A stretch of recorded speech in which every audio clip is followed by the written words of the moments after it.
coronavirus is more widespread than ever. We'll have the latest on restrictions being imposed across the country, including new restrictions in Joplin as the city council approves a mask mandate. A new holiday tradition is coming to Joplin's Mercy Park, and it's designed around social distancing. Details are coming up.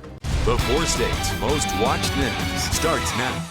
The coronavirus is more widespread than ever, with hospitalizations on the rise in nearly all 50 states. More than 1 million virus cases were reported across the country in the last 7 days. A curfew has now been ordered in most California counties. Daniel Backus has the latest, including some positive news on the vaccine front. With cases of the coronavirus surging throughout the country, a vaccine may be on the way. Drug maker Pfizer is requesting emergency use authorization from the FDA for its vaccine, which may be more than 90% effective. Should this be approved, we would then expect that our first shipment of roughly 130,000 doses would arrive in-state around Christmas time. New Jersey Governor Phil Murphy welcomed the news as parts of his state imposed strict measures to contain the spread. All residents in the city of Newark are being asked to stay at home for 10 days beginning next Wednesday. And starting tonight, a curfew is in effect in some areas. We need that because we have too much cases over here.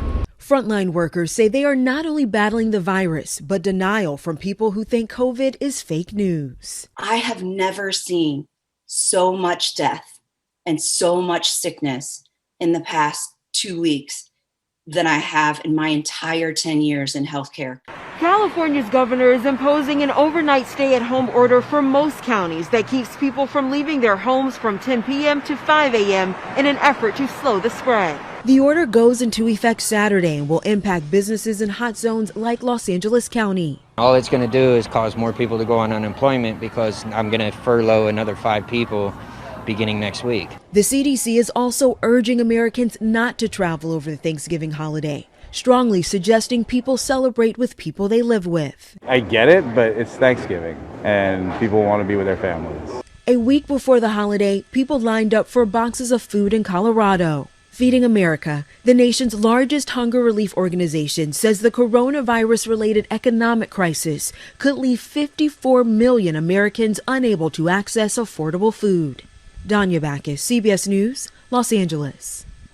Yesterday, the U.S. reported more than 187,000 new cases of the virus. That's the highest one-day total since the pandemic began.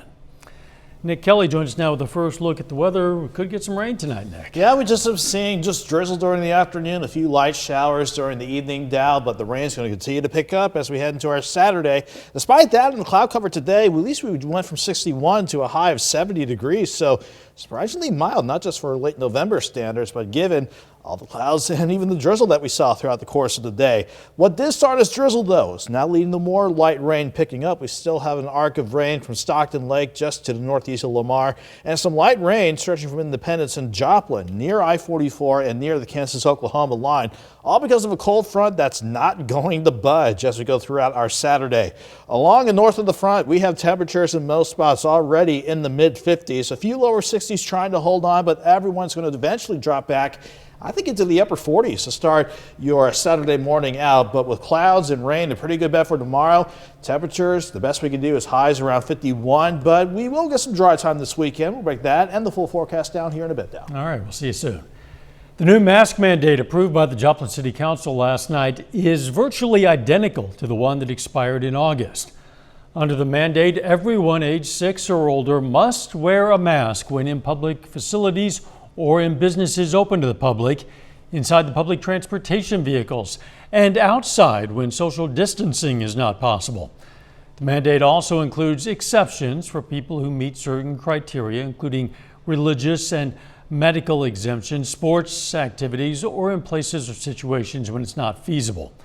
This mandate is set to expire at 11:59 p.m. on February 28th, but like the previous mandate, it can be extended or canceled early at the discretion of council. Opponents of the mask mandate have questioned whether it can be enforced. So we asked Joplin attorney Bill Fleischager if and how a mandate can be enforced. He says it's much like other rules the businesses have to protect their customers' safety. A mask requirement is just like a shirt or a shoes requirement. If the business owner wants to say, I'm not going to do business with you if you don't come in wearing a mask, a business owner has the right to do that.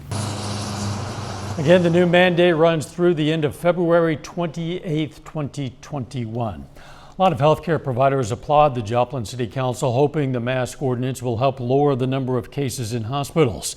44 patients at Mercy Hospital have the virus. Freeman also has a lot of COVID patients, more than 50. Officials say having those high numbers is tough since the hospitals have other patients, and many patients with COVID have to have more intensive care. So they're happy to see the city of Joplin take action. We are running at capacity almost every day. We're having to hold people in the ER until we have rooms available. And anything we can do to minimize that effect is really what this is all about. Mercy, Freeman, and Access Family Care were part of a group of healthcare providers that sent a letter to the city of Joplin this week pushing for a mask mandate. The Economic Security Corporation is shifting more applications for assistance programs online in an effort to limit the spread of COVID-19 and increase convenience for customers. Applications for the Utility Assistance Program can now be filled out and returned 100% online. Before, applications had to be printed and returned. Of course, there are still drop-off boxes available for paper applications. If you don't have access to a printer or the internet, just give ESC a call and they'll mail you your application.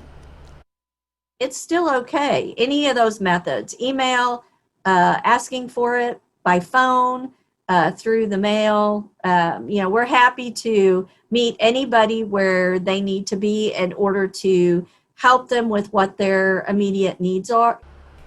The Economic Security Corporation's Winter Utility Assistance Program began on November 2nd. You can enroll through March 31st. And that is a look at today's top stories. A quick check of the weather within the first 7 minutes of KOAM News at 10. Still ahead, we're going to tell you about a new holiday attraction in Joplin designed with social distancing in mind. But first, President Trump meets with lawmakers in an attempt to overturn the results of the election. I'm Michael George in Wilmington, Delaware, with the Biden administration's focus on the fight against COVID. President Trump summoned top Michigan Republican lawmakers to the White House today as he continues his bid to overturn the 2020 election. His administration is still not communicating with President-elect Joe Biden, who met in person with top congressional Democrats on this, his 78th birthday. Michael George is in Wilmington, Delaware, with the latest. Will you honor the will of the Michigan voters? Top Michigan State Senate Republican Mike Shirkey was met with protests as he arrived in Washington for a meeting at the White House Friday. The invitation to Michigan lawmakers appears to be President Trump's latest effort to overturn results in a state he lost by more than 150,000 votes. It's an abuse of office. It's an open attempt to intimidate election officials. It's absolutely appalling. Georgia certified its results Friday with a win for Biden. A recount is currently underway in Wisconsin, and the Trump campaign is still pursuing lawsuits. The president's been very clear. He wants every legal vote to be counted and to make sure no illegal votes are counted. Here in Wilmington, President-elect Biden is pressing ahead with a transition, despite a lack of cooperation from the White House. Welcome to Wilmington. The president-elect and vice president-elect met with top congressional Democrats. We're discussing a lame duck session, the urgency of crushing the virus and easing the pain of this economic crisis. The Trump administration is pushing back on concerns that a delayed transition with regard to the coronavirus vaccine distribution will cost American lives. The same career people that are running this response in Operation Warp Speed on January 19th are going to be the same people on January 21st, and every aspect of what we do is completely transparent. Mr. Biden is set to be inaugurated as the 46th president in exactly 2 months. Michael George, CBS News, Wilmington, Delaware. The Michigan legislators released a statement after their meeting with President Trump saying they have not been made aware of any information that would change the outcome of the election in Michigan, and they said they will follow the law and the normal process regarding Michigan's electors.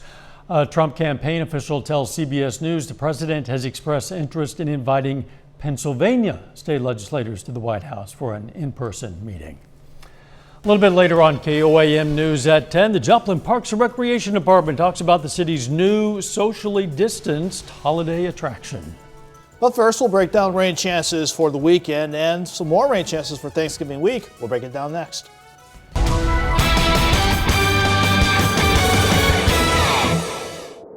Despite clouds moving in quickly during the day and despite areas of drizzle and even light rain even into this evening, it was so remarkable to see temperatures near 70, not only because of the cloud cover, but it's numbers that we should not be seeing really for late November. Still a good climb from 60 to 70 today, despite the cloud cover over indigo sky and all across the area, not just outside of Seneca, Missouri, all because of a cold front parked right along the I-44 corridor. Again, it started out as cloud cover building quickly throughout the morning hours. We didn't start the very early morning hours with the cloud cover, but we've got plenty of it to take us through most of this weekend. And what started out as areas of drizzle has now picked up into some light rain, stretching from Nevada up to over to Stockton Lake, and especially the northern shores of Stockton Lake. And then we've got another thin band of light rain, pockets of it at the very least, stretching from Independence, south of Parsons, clipping, let's say Scammon, and then areas to the north of Joplin. But if you take a look around Joplin, not only is it still cloudy outside, but still some areas of drizzle or light rain around the city at least. 55 at Joplin, a north breeze pushing 10 miles per hour. That humidity, it was high at 93%. Most of the area is pretty much in the 50s now, but on the warm side of the front, still in our southern counties, a few of us, especially Grove, Anderson, Cassville, south from there, you're still trying to desperately hold on to the lower 60s, but everyone's chilly for the rest of the overnight, and we'll turn cool by Saturday morning. Overnight lows dropping out to 48, and the best we can do tomorrow is 51 because of this front sticking around with the cloud cover and rain chances that will be picking up throughout the course of the day. In fact, we've been seeing more light rain develop on top of us throughout this evening. At least we're not alone dealing with the rain chances in the front. In fact, the front itself stretches up into New England and as far west as the desert southwest, even going into northern parts of Arizona. So not only is the front dealing with more moisture and lift to get rain chances on the upswing, we got a few weak upper level waves passing by and a couple more storm systems out west that we'll be keeping an eye on as we head into Thanksgiving week. In the short term, though, it's all about the front, parked right on top of I-44. Keeping us cloudy and definitely wanting to increase our rain chances as we go throughout our Saturday. And again, that will affect temperatures. Maybe upper 40s by morning, near 50 by lunchtime, and with more rain picking up during the afternoon. We'll be lucky if we can get at least to 51 degrees for afternoon highs tomorrow. So not a big uptick in temperatures. Again, 48 in the morning, 51 by noon. But at the very least, we'll get this first big wave to work on through. A good chance for light to moderate rain, even a couple of thunderstorms Saturday night. And what may start as a few showers Sunday morning, at least we'll get some dry time for Sunday afternoon with rain totals with this system at least ranging between ½ an inch to 1.5 inches. So at the least we'll get some more much needed rain out of this wave before it clears out.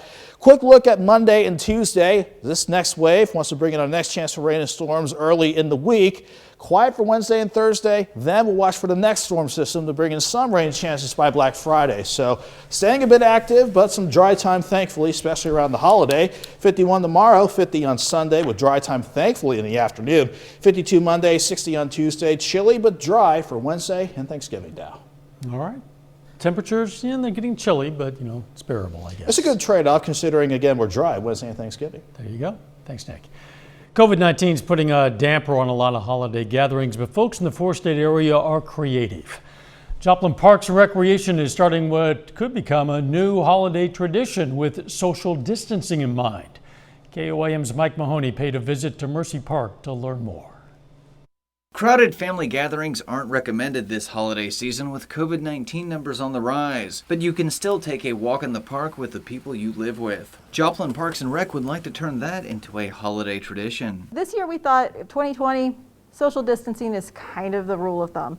So this year we are rolling out a new holiday tradition at Mercy Park. It is called the Holiday Tree Trail. The Holiday Tree Trail is exactly what it sounds like. 21 different businesses and organizations will soon be setting up decorated Christmas trees on Mercy Park's Lakeside Trail that folks can check out while easily staying 6 feet apart from other groups. We just thought this was a really good event this year, since we've had to cancel several of our events because of indoor facilities, and we're trying to avoid crowding and just large gatherings. And so this event, this Holiday Tree Trail, just provided a great opportunity this year to kick it off and start a new tradition. One of the businesses excited to be a part of the new tradition is Joplin's 4 State Trucks. They're designing a tree, but they won't let the cat out of the bag just yet. When they said that the Mercy Park was going to have something to help us celebrate in a different way, the guys in our fab shop here at the Chrome Shop Mafia have been tricking something out. It's going to be really something to see. The party in the park kicks off on Tuesday, November 24th at 6 p.m. when all the trees will be officially lit. In Joplin, Mike Mahoney, KOAM News. Joplin Parks and Rec has a lot of fun, socially distanced holiday events planned for Mercy Park this holiday season. There's a link to them in this story on KOAMNewsNow.com. Still ahead, the Webb City Cardinals take on Lebanon for a spot in the state semifinals, and we have the highlights. That's next.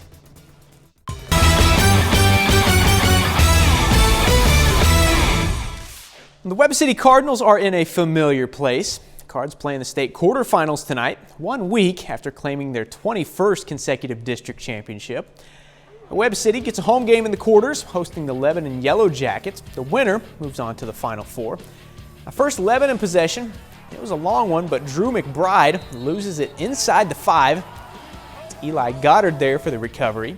Later in the first, Cards get the first 7 of the game. Devin Weathers breaks a tackle and races to the corner. The Cardinals have a 7-0 lead. Now Weathers would add another short score in the second. That one pushes the Webb City lead to 14.